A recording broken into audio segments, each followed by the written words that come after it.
For over 20 years, I've dedicated my life to bringing you the very best selling, marketing, and business building strategies to keep your business thriving.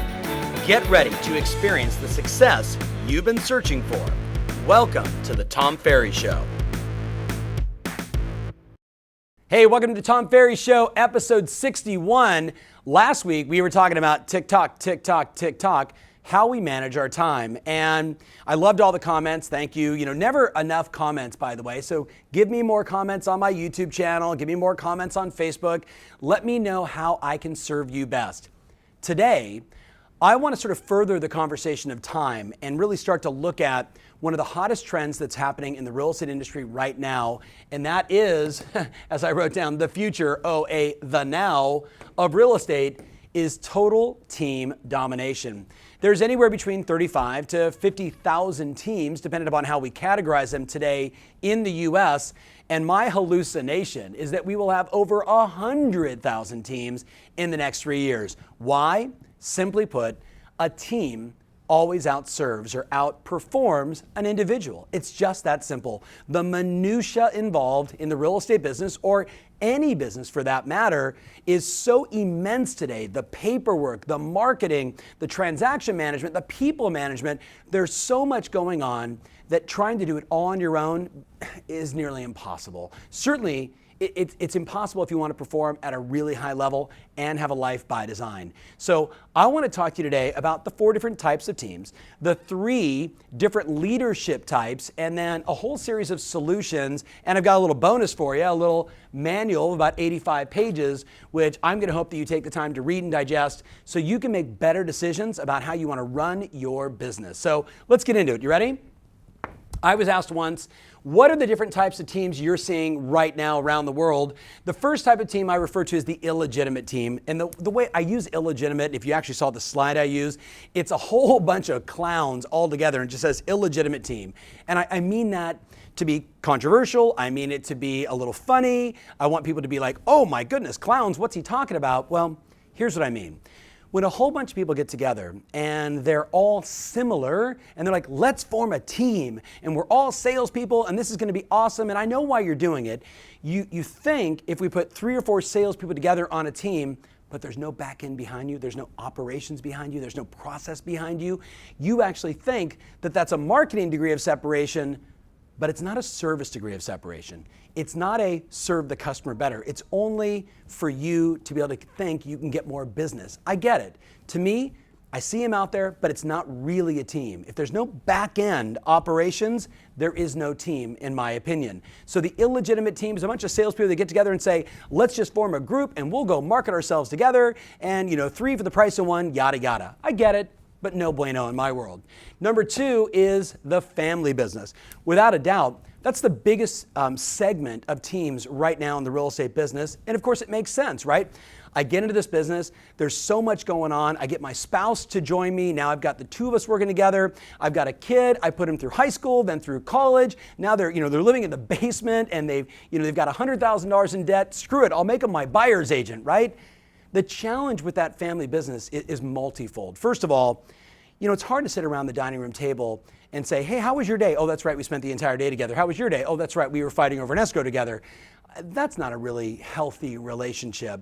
And the reasons why is we don't identify who's gonna wear what hat. So what happens is we're all trying to do all the same stuff together, jockeying and fighting for position, and that's not good. The scarier part though, and you know it of a family business, especially if you have one, is when the family business, when you guys go on vacation, the entire business goes away. And that's really bad, creating a lot of chaos. So I get it, there's a lot of them out there. I've got some solutions for you today, but just know in my opinion, again, if there's no operator in that family business, no hub who's running the back end, allowing the salespeople to go perform at their best and do what they do best, to me, that's not a good business. The third type, I call them the hero and the minions. And again, I don't mean to be rude in any way, shape, or form. Think about it like this.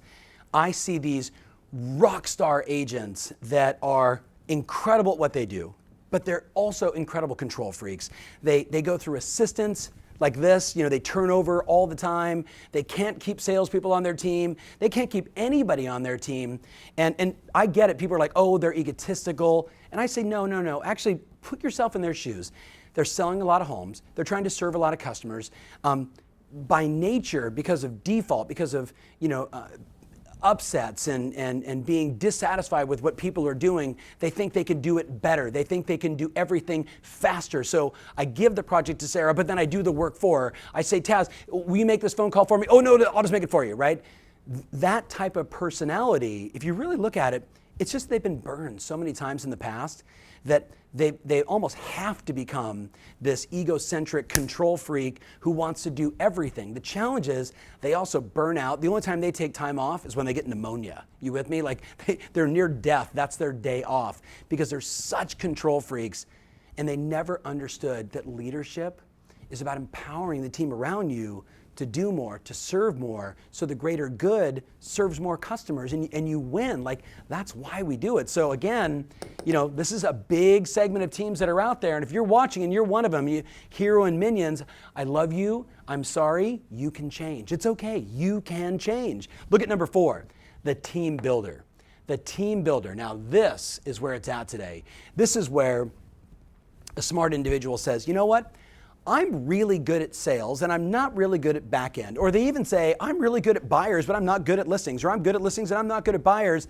I'm going to do what I'm absolutely the best at. Then I'm going to find experts around me who are really good at what they do, and together we can explode and serve more customers and do it the right way. You see, we're in this evolution right now where people are finally figuring out there's just too many things to be done in the real estate space, and we're going to talk about it in a minute, and you can't do them all and do them all at a high level and maintain high levels of productivity. Instead, you go like this. I got nothing going on. Market, call, generate a couple deals, get an escrow going, babysit it, and then make the money and then start the whole process over again. And we have 2 to 3 or 4 productivity cycles a year. The moment you get a team, now all of a sudden you're doing what you do best. Taz is doing what he does best. Sarah's doing what she does best. Tom's doing what they do best. And ultimately, working in unison, we serve more customers. That's what team builders are doing today. Now, I would just ask you to think, if you have a team or you know teams, can you just acknowledge a few of those teams, maybe in your office, maybe in your marketplace? You know these people, they're good people, and there's no wrong way to do it. I'm just trying to give you some categories to identify and then decide if you're thinking about building a team and being a part of this big trend, what type of team do you want to build? How do you want to do it? Now, consider the following. There's 3 different types of leaders as well. I refer to them as the artist, the operator, and the entrepreneur. And every time I do a seminar, I was in Chicago a couple weeks ago, and I said, there's 3 different types. Which one are you? Raise your hands if you're an artist, and no hands go up. Raise your hands if you're an operator. No hands go up. Raise your hands if you're an entrepreneur. Everybody, puts their hand up. And I say, okay, I get it. Like, we all want to be Shark Tank, entrepreneur, Elon Musk, and I get it. Understand, I'm an entrepreneur. You're an entrepreneur. That's why you're in this business, right? You raised your hand and said, I'm going to be an independent contractor, build my thing, and if I make it, it's on me, and if I fail, it's on me. That is the entrepreneurial spirit. With that said, every entrepreneur slants one of 2 different directions, either the artist or the operator. The operator is very simple. They love checklists, they love process, they love systems, they love details, and they geek out on numbers. And like, if they were married, they call their spouse and say, honey, I'm coming home tonight and I'm bringing the spreadsheet. Let's go through it together. It's gonna be awesome, right? And if you're watching this thinking, oh my God, if my spouse called me and said, I'm bringing home the spreadsheet, and you're throwing up in your mouth, you're an artist. Artists, on the other hand, it's very simple. You ready? My team is totally dying in the background. I love it. We need a second camera on you guys. That would be really good. The second person, though, is that artist, which, by the way, is the vast majority of the people that get in the business. And I don't say this as any other way than to kind of help understand like who these people are. Ready? High energy, very qualitative, emotional. How's the market? Oh, let me tell you how I'm feeling. Let me tell you what I'm sensing in the market. Like, they don't look at data. They don't look at numbers. They don't look at analytics. It's all gut for them. It's all emotion. This is how I feel based upon the last call I got, the last lead I got. If their phone goes ding and it's a hot lead, they're like, the market's incredible. If they look at their phone and no one's ever emailing, the market sucks. Do you know people like that? They have 5 different CRMs, but don't know or use any of them. They're always starting new projects, and they never finish anything. They never finish anything. Does this sound remotely familiar? Now, if that's you, Congratulations. Guess who makes all the money in our business? Artists. Artists make all the money when they get an operator. You see, the operators allow you and I as artists to express ourselves into the marketplace and do it with data, analytics, and math. You see, business is math, right? 100 leads come in, I should convert 5 of them. If every lead cost me $10, I spent this much, and my cost per lead, my cost per appointment, my cost per sale, and you're like, ooh, you're getting a little ahead of me here, right? I get it, artist. But see, that operator-artist connection, that's when you really start to make a lot of money in this business. So let's talk about it. Ready? I said to you, the future or the now of real estate is total team domination. Let's just say in a couple of years there's 100,000 teams and there's 1 million agents, right? So 100,000, 10%, but remember they all have 3 people, 300,000, maybe 4, maybe 500,000 people will be on teams and the balance will be solo entrepreneurs. Who do you think's gonna win? Who do you think's gonna serve more customers? Look in the MLS, do your own research. You know what's coming, you see it. So the question is, right? What type of team would I want to associate with or be a part of or start on my own? And I hope you're thinking this one. These are great as long as you got an operator in the mix. These are okay, but you got to have an operator. These scare me.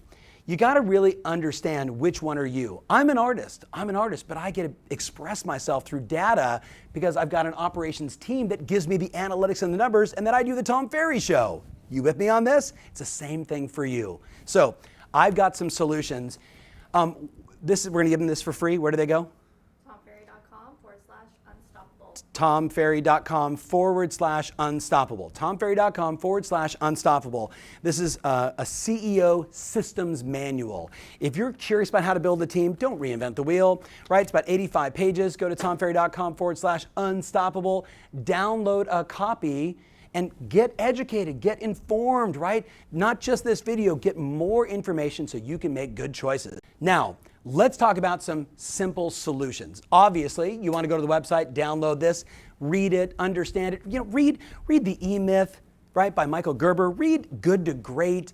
Go old school. Read In Search of Excellence. I mean, there's so much good information on building teams today, right, and understanding how to serve customers through a team process. I mean, just Google how to build teams so you can get this or get more. I don't care. Just get informed to make good decisions, because without the good decisions, you might set up the wrong type of team.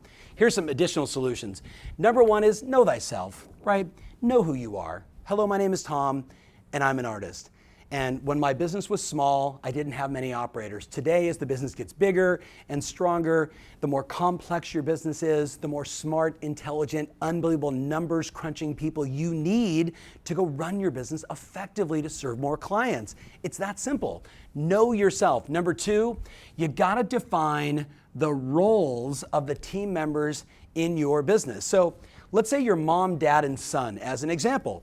Mom is an unbelievable salesperson, super expressive, get in front of a customer, and she is just lights out. The son is super techie, super nerdy, loves the data, loves all that stuff, is super process oriented, and his mom drives him totally nuts. Perfect. Make him the operator. Have him run the back end and organize the business. Well, what about dad? Dad is kind of into the money. He manages that. He occasionally does some showings. Let dad do what he does. Get mom in front of customers. Let the son run the back end. Honor the father, and winner, winner, chicken dinner. But you got to understand, what are everybody's roles and responsibilities? If everyone wears the same hat, guess what happens? Total chaos. And again, when you go on vacation, everything is a mess, right? And you're laying there in bed at night, honey, how's it going? I love you. You reach over to give them, right? And they go, oh, let's talk about that escrow. That's not good. That's bad. And that's usually because we don't have clearly defined roles and responsibilities, and we're not running the business like a business. We're running it in chaos. That's not good. Now, number 3, build the hub. So Taz, maybe come in close on this. I realize I shortened the word training. So I try to give people a visual example of what I refer to as the hub, right? The hub of your business. This is the back end of your business. This is how you build a smart real estate business. A smart real estate business a team has Training and culture. So culture is like you define, this is how we do it around here, right? Our culture is we follow up on leads in under 5 minutes. Our culture is we are polite to every person we meet. Our culture is we're constantly looking for innovation and ways to serve consumers. Whatever your culture is your culture, right? And then training reinforces and backs it up. So yes, you're like, wait a minute, Tom, I'm gonna have a team and I have to be responsible for training and culture? Yes, 1000% yes. You gotta have an operations manager. Someone that is running the business. You're a rock star agent. I want you on appointments. Have you watched the Tom Ferry Show? That's all I want you doing. Go on appointments and serve customers. Who's going to be your back end that organizes, that orchestrates, if you will, the production, the show, so you do what you do best and everything else gets managed and you love the process. You need transaction coordination, you need listing coordination, right? We get that. This part is interesting for people. One of the hottest trends amongst teams today, I think last year it was like 23% of all teams are now hiring their own marketing person. I talked to Budge Husky, CEO of Cole Banker. He and I were just chatting about this, that it's remarkable that agents are saying, I'm just going to go ahead and insource or outsource my own marketing because I can't wait for anybody else. I got to be able to control it because of the volume that I'm doing. But what we're seeing now is they're recognizing there's a big difference between branding and direct response. And Sarah, I think you see it inside our own business, right? John doing direct response email, right? Sarah doing social and branding. And both of those are critical, but generally speaking, branding people aren't thinking direct response and direct response aren't thinking make it pretty. You with me on this? So maybe this person is helping with your social stuff, your listing launch. They're helping with brochures, with mailers and flyers and promotion. This person's running your email campaigns, your Facebook ads. They're trying to generate cost per lead, cost per appointment. This person's making sure that when you show up on your appointment, it looks bedazzling. You with me? Generally speaking, those people aren't the same. They're totally separate. In addition, you need somebody on the team that's in charge of nurturing. Because what we know today is, again, 100 leads in, you might close, 4 to 6, leaving you 94 people that need to be nurtured, whether it's through the email campaigns, but what we're seeing now is ISAs and OSAs, inbound and outbound telemarketing sales associates that are actually spending the time to nurture and warm these people up and then hand them off to a salesperson who's ready to take them out and show them a house or take the listing. Big play right now. Look at what Zillow's done, right? Zillow, Boomtown, right? Everybody's figured out we gotta have these telemarketers that are warming up and nurturing the leads because we're spending a fortune to generate them. If we lose them in the nurturing process, we lose 94 opportunities, and that's just bad business. Lastly, sales and client satisfaction. So who's overseeing sales and client satisfaction? Now, I know this is a long video. It's a big topic. That's why that manual and reading all those books I recommended are so important, right? Don't stop here, right? Start here. Get informed. Read as much as you can. Go on the Tom Ferry Show, Google, YouTube. Find out as much as you can. Because at the end of the day, total team domination is what's taking place right now in real estate. Some people are doing it really well and serving a lot of clients and making a lot of money.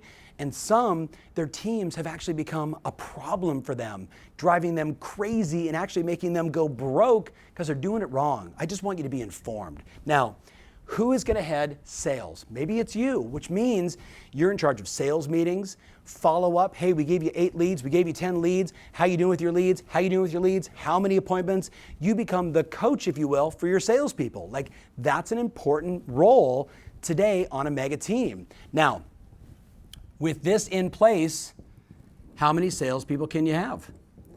The answer is probably just dependent upon a conversation with you and your broker about space and everything else. But we're seeing today, our client Jean down in Texas, 20 people on her team. Tim Smith in Newport Beach, 14 salespeople on his team. If the hub can service the right number of customers, think about it like, the old cog in a wheel conversation. If we can service these customers, then we can have an unlimited number of salespeople bringing in opportunities for the machine to serve the customer at a 5-star level, and you win. So let's back up. You ready? I started this by saying the future is teams, and the now is teams. You don't have to start a team. You don't have to. You can join a team. You can say, screw it. I love doing it by myself. I don't want to sell that many houses, 5, 6, 7 deals a year. I'm totally good with it, right? I don't care. I just want you to be informed. The Tom Ferry Show, I watched episode 1, right, a couple weeks ago. I think you should go back and watch episode 1 of the Tom Ferry Show, and it would really help you understand why I do what I do. I believe fundamentally the consumer deserves a better quality real estate experience. I know in my heart of hearts that you want the same. And what we know as a team simply outproduces individuals all day long. Why? Because they get back to leads faster, they follow up, they can be more trustworthy because they make promises and somebody fulfills on it fast. All the things we know we need to do in business to be successful can be done with 1 or 2 people on your team. It makes it very hard for a single agent to do it. So I'm not trying to scare you, I'm trying to inform you. If you want to serve more customers, take this whole message, watch it 2 or 3 times. Give me some comments, give me some questions on YouTube or Facebook or Twitter. Let me know what your concerns are.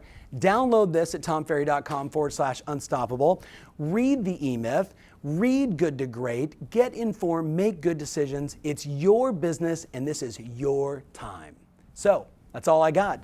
Remember always your strategy matters, and now more than ever, building the right team absolutely rules. Thanks for watching. If you love what you're seeing here, then click the button below to join our online community absolutely free.